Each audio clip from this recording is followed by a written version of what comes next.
अस्सलाम वालेकुम। इस सेशन में हम तीन चार स्टॉक्स को हम डिस्कस करेंगे। सबसे पहले मारी। मारी को आप देखें, मारी की अभी अलर्ट कैंडल बनना चाहती है लेकिन बन नहीं पा रही, तो अलर्ट कैंडल बनने दें। देखिए यही मौका होता है कि अलर्ट कैंडल बनेगी, अगर तेज़ी में होगा तो हम बाय कर लेंगे, ऊपर मोमेंटम बनेगा इसका तो हम बाय करेंगे।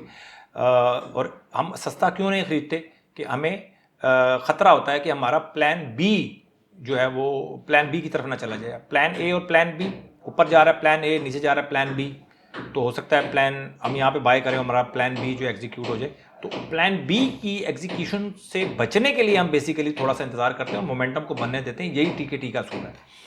तो टीकेटी के अंदर अभी मारी नहीं आया, ना ही ये मंदी में है, मंदी में नहीं है अभी मारी, मारी भी इंटैक्ट है उसकी तेज़ी।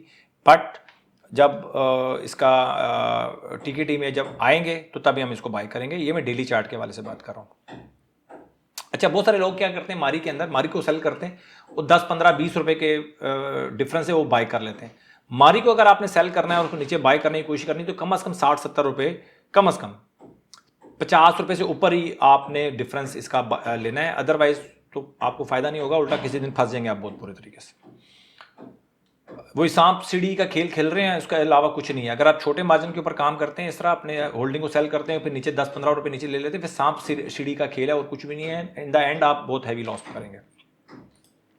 हब पावर की अगर बात करें तो हब पावर की तेजी इंटैक्ट है, बट हमारी टीकेटी में अभी नहीं आया। एक आध दिन की तेजी इसको चाहिए, एक दो दिन की तेजी चाहिए टीकेटी में आने के लिए।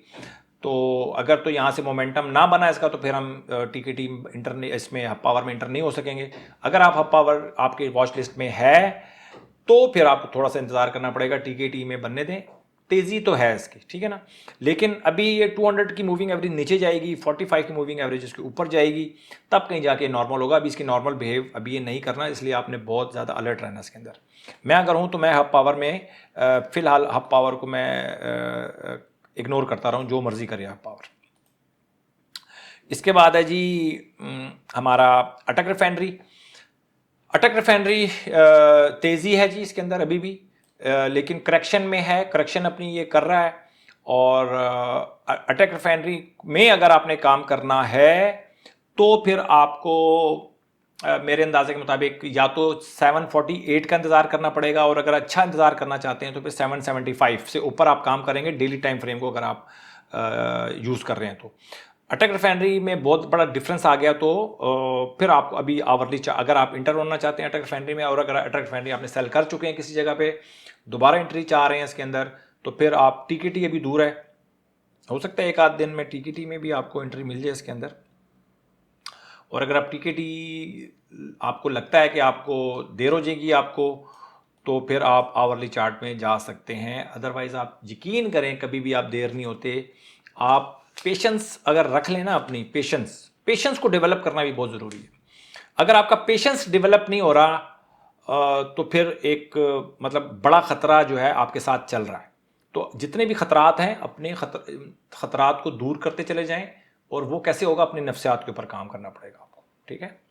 तो जो जितनी शैतानी चीज़ें हैं ना आपके साथ साथ चल रही हैं, जिसमें पेशेंस नहीं है कि जी आपको लगता है कि ये मार्केट नीचे चली जाएगी, और मार्केट मतलब या मार्केट बहुत ऊपर चली जाएगी, एकदम हर वक्त आपके दिल में डर सा रहता है, खौफ रहता है। तो ये सारी शैतानी चीज़ें, इनको आपको दूर करना पड़ेगा। वो करना पड़ेगा आपको अपने असूल अपने सही कर लेंगे ना तो सारी चीज़ें ठीक हो जाएंगी।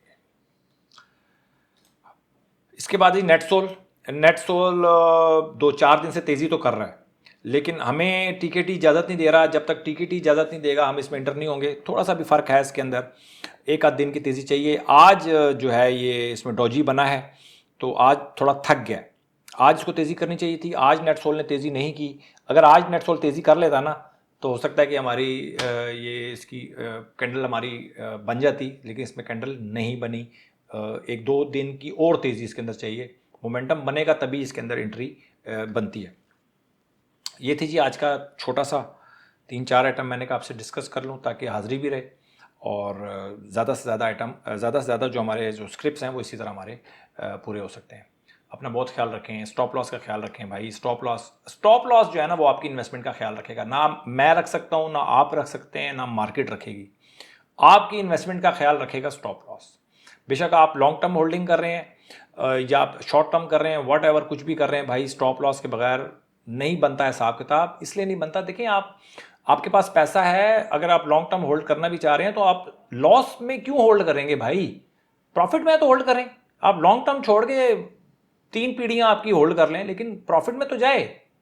अगर आपका स्टॉक है ही लॉस में तो उसको होल्ड करने का फायदा क्या है। ठीक है जी, अपना बहुत ख्याल रखें। Thank you very much.